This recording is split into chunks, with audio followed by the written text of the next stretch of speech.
In the land of Uz there lived a man whose name was Job. This man was blameless and upright. He feared God and shunned evil. One day the angels came to present themselves before the Lord, and Satan also came with them. The Lord said to Satan, "Where have you come from?" Satan answered the Lord, "From roaming through the earth and going back and forth in it." Then the Lord said to Satan, "Have you considered my servant Job? There is no one on earth like him. He is blameless and upright, a man who fears God and shuns evil." Does Job fear God for nothing? Satan replied, Have you not put a hedge around him and his household and everything he has? You have blessed the work of his hands, so that his flocks and herds are spread throughout the land. But stretch out your hand and strike everything he has, and he will surely curse you to your face. Then the Lord said to Satan, "Very well. Then everything he has is in your hands, but on the man himself do not lay a finger." Then Satan went out from the presence of the Lord. Job is God's person. When God is pleased with someone, he has been full of pride about that person, just like the character of a father to his righteous and praiseworthy son. As we read above, God and Satan agreed on testing Job's heart, that whatever circumstances he is in, his heart still belongs to God. God knew that Job's heart always belongs to him, even whatever he is going through in his life. However, from time to time, God allowed us to be tested to check the condition of our hearts. God used Satan to handle it. However, God set boundaries on Satan of how far he can go to test us. During the first test, Job came to realize right away that whatever he used to have did not belong to him but God. And Job said, "Naked I came from my mother's womb, and naked I will depart. The Lord gave and the Lord has taken away, may the name of the Lord be praised." In all this, Job did not sin by charging God with wrongdoing. He was aware that he was just a steward of God's blessings. That's why he was not hesitant to share them with those who are in need. God sent blessings to those who are in need through Job because he was a righteous man. And he further said, "Whoever heard me spoke well of me, and those who saw me commended me, because I rescued the poor who cried for help, and the fatherless who had none to assist him. The man who was dying blessed me, I made the widow's heart sing. I put on righteousness as my clothing, justice was my robe and my turban. I was eyes to the blind and feet to the lame. I was a father to the needy, I took up the case of the stranger. I broke the fangs of the wicked and snatched the victims from their teeth."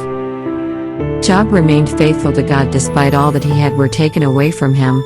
All his possessions, livestock and servants, were raided and devoured by fire, nothing left, and all his children were killed by a mighty wind. This is what now we call a tornado. All at the same time. By this, God was so full of pride for Job for remaining faithful to him.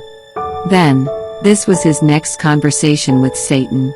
On another day the angels came to present themselves before the Lord, and Satan also came with them to present himself before him. And the Lord said to Satan, "Where have you come from?" Satan answered the Lord, From roaming throughout the earth, going back and forth on it. Then the Lord said to Satan, "Have you considered my servant Job? There is no one on earth like him. He is blameless and upright, a man who fears God and shuns evil. And he still maintains his integrity, though you incited me against him to ruin him without any reason." Skin for skin. Satan replied, A man will give all he has for his own life. But stretch out your hand and strike his flesh and bones, and he will surely curse you to your face.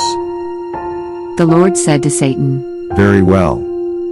Then, he is in your hands, but you must spare his life." So Satan went out from the presence of the Lord, and afflicted Job with painful sores from the soles of his feet to the top of his head. Then Job took a piece of broken pottery and scraped himself with it as he sat among the ashes. What was left to Job were his life and his wife. God was merciful to Job during this test because he left him a companion and supposed to be an encourager, his wife. However, his wife did not do her role as she was expected to do. She was adding thorns to Job's sufferings by saying this. Are you still holding on to your integrity?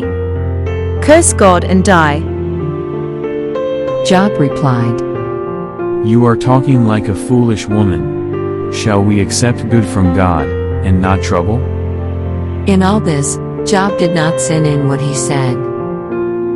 Likewise, Job's 3 friends, Eliphaz, Bildad, and Zophar, who were expected to empathize and encourage Job to hang on and wait for God's perfect time to fix Job's life, failed to do their roles as friends. They were there in the presence of Job trying to help him solve his problems. But their main point is that God blesses the godly and judges the wicked.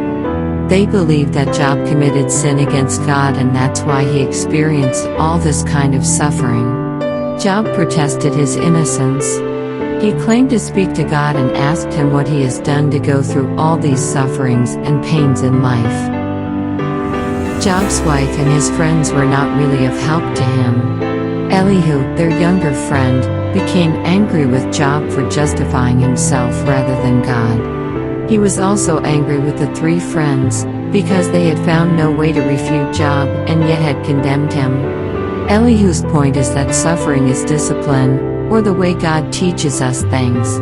And that age is not a basis of gaining wisdom. He is younger among these men, but he could speak of wisdom because wisdom is from God. Elihu said, I thought, age should speak, advanced years should teach wisdom. But it is the Spirit in a man, the breath of the Almighty, that gives him understanding.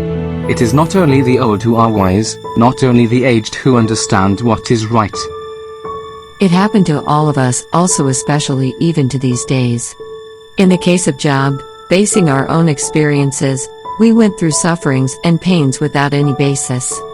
In the early stage of trials, we try to understand that it is just part of life and all these will pass. However, when the sufferings linger on, we are beginning to question God. Why? In the case of a wife, there are only very few wives who encourage their husbands in times of trouble. Some wives, when their husbands stayed in trouble and sufferings for a long time, left them and went in a different direction. Some may stay, but their naggings are like knives slicing their husband's heart. Instead of making their words a bandage for their wounds, they are adding tortures to the sufferings of their husbands. This could be vice versa too. The spouses appear to be dictating and taking over the anchor of the ship. So, this happened to some friends as well in trying to help their friend in trouble. Their intentions may be good, but they were not helping but adding insult to injury. I am guilty of all of these, from Job's questioning God, then as a wife or as a partner and as a friend. Most often than not, we tend to present our opinions and suggestions on how that person can solve his problems that he is going through and how to come out from there. All he needs is our empathy and encouragement, and to pray with him. I have read this statement from one of the Christian sites: every relationship we have is a shared experience. Anything we do or say to others will influence the way they interact with us. We also react to one another into similar ways, with varying consequences. To improve ourselves and become better Christians, we must learn how to relate to one another biblically. I have learned this example of an encouraging statement from one of the Sunday sermons entitled "Speak the Truth in Love." There is a big impact when we say to somebody who is struggling, "I know that there is something great about you from God that is just waiting to come out." Encouragement strengthens the soul. This is important not only within a marriage relationship but in all other relationships we have. A verse aptly captures the importance of encouragement. Encourage one another and build each other up, just as in fact you are doing. Correction does much, but encouragement does more. Encouragement after censure is as the sun after the shower. When Job started to question God, He challenged Job to answer questions about creation in general. He defined and enumerated who he is as God and who Job is compared to him.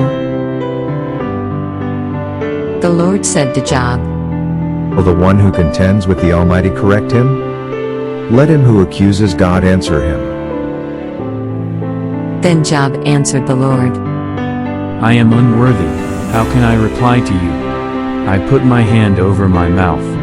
I spoke once, but I have no answer, twice, but I will say no more. Job submits in humility and repents of his demand for the answer to his suffering. God accepts Job and blesses him even as he continues in ignorance. The Lord blessed the latter part of Job's life more than the former part. The Lord restored his fortunes and gave him twice as much as he had before. Likewise, the Lord granted him 7 sons and 3 daughters. Nowhere in all the land were there found women as beautiful as Job's daughters. In the book of Job, there are so many areas that we would learn in life. Trusting God and not leaning on our understanding. That God is quick to forgive to those who repent from their sins. That our relationship is meant to encourage and not to bring someone down. That our trials and sufferings may not only the cause of our disobedience but also checking the condition of our hearts. That whatever has been lost, God will bring them back in so many folds as long as you remain faithful to Him.